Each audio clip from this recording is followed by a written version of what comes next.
Hey guys, so I wanted to do a quick video on my SSR RAZKULL carb upgrade. That's obviously not the carb that comes with it.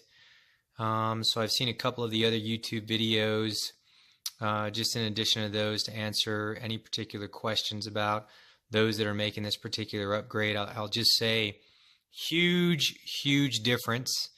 So I bought the carburetor and the adapter and the other header valve that goes on with that. It also came with a different air pod.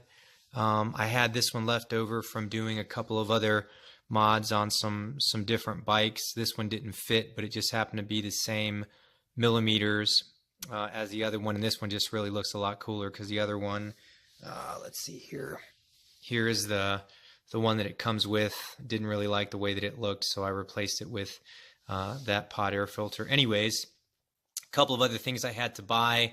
The fuel line that comes on the stock RAZKULL is not long enough to go to the fuel inline here, so I needed to make sure I got another shutoff valve because on this particular carburetor, there is no shutoff valve, or there is no petcock as you would see in the original mod. So I went to the hardware store and picked this one up with some quarter-inch fuel line. And I think it cost me, this is the additional fuel line, I think it cost me about $10. And then I got an inline filter, and that was $4 just at your local lawn and garden section. That's probably one for a mower right there.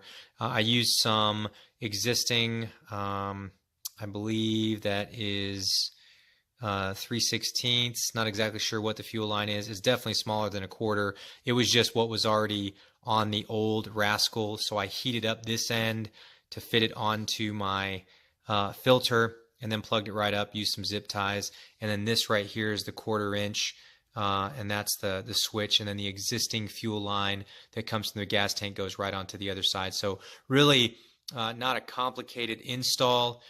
Very simple. Because this carburetor now has a choke, I did remove the choke from the switch unit just so it wasn't dangling there. I didn't want to tie it up, and obviously removed the air box when I put this in, and there were a couple of other air lines that I removed.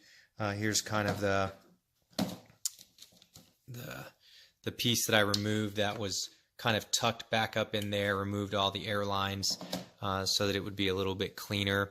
For those of you that are interested in the reassembly or how to disassemble this thing, because maybe you don't know and you're looking for a video on how to do that, I'm going to go ahead and pause the video and get the rest of the components. Just to let you know, I will go ahead and post the parts description. Again, there were 4 parts that come in the kit: the carb, the adapter, the header unit, and then there's a gasket that goes underneath here. The gasket that was there was good, so I didn't replace it, so I've got a gasket, and all together it was a total of about $160. I ordered it over the Christmas break, and I got it just after the Christmas holidays, so it probably is 2-day, maybe 3-day shipping. It's really quick. The only thing I would recommend is please get a different air filter. I mean, this one's okay. This one will do. In fact, it might even be a little bit better because it's spongy, so if you want to use perhaps some starter fluid or whatever, maybe this will be the kind to use. But honestly, the bike fires right up. Let me go ahead and show you that real quick. I'm going to go ahead and pause it and grab my keys real quick and grab the other parts, and I'll show you how it fires up and how to put it all back together. Alright, so here we are back again. I've got the parts for the install and the 2 side covers. Just a quick little note, there's a couple of 10mm bolts that bolt into the air box, and those are going to be removed. They go right there, so you're going to need 10mm bolts there, and you're going to need an Allen wrench. Yeah, that's the one. I don't have the size, but anyways, the point being, you'll need a 10mm for the air box for disassembly, and then you're going to need an 8mm to pull out all of the bolts for the side housing. And as I said, I want to let you hear this thing run. Oh, one other quick thing while I'm looking at this carb. This is going to be your idle adjustment. So it comes marked for your fuel air mixture. I think that's what that might be. I'm not exactly sure. I'm not a mechanic. Anyways, I wouldn't mess with that. Everything I've read says leave that alone. But this is going to be what you do to adjust the idle. So when you turn it on, you can actually listen to the difference.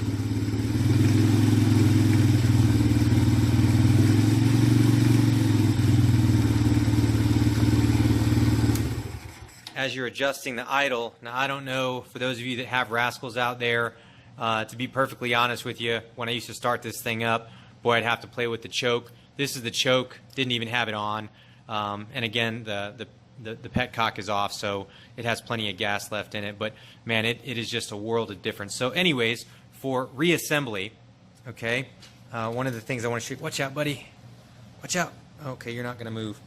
So for reassembly, you have these rubber pieces that sit inside these sections right here. But before those go in, you're going to need to reinstall this thing. Let's see here. Is this for the other side? Yep, this is for the other side. And the only way you know which side is which is because the side with two ends, these both go on the front.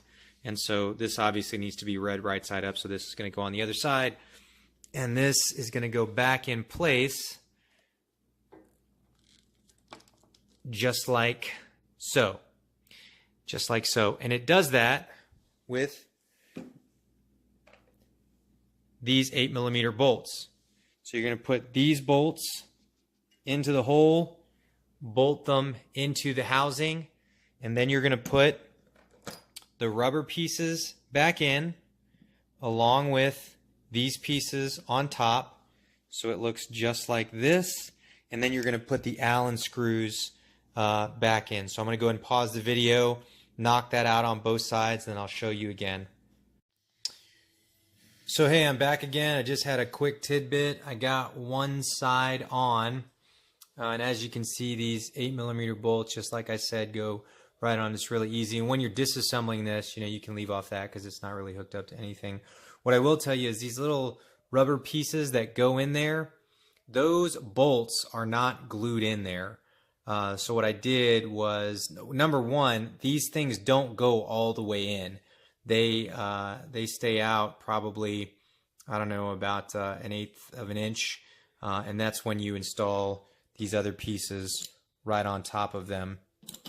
So what I did was I popped out those nuts and I put a little bit of super glue on them so that they would hold a little bit better. And so then, you know, when you're taking this thing in and out, you don't have to worry about those little nuts popping off and you losing them.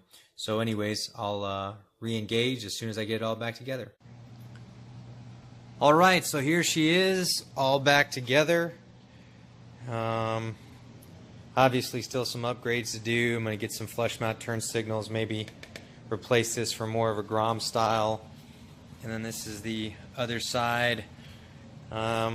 Really a simple install, like I said, maybe get a new exhaust. But if you have any questions about how I did it, pretty simple.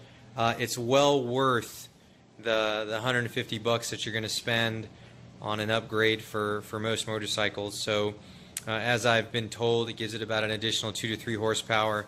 And like I said, man, from fire up to go, this thing is so much better than when we got it. All right, so if you have any questions, please post them in the comment section below, and I'll be sure to answer them as quickly as I can. Thanks.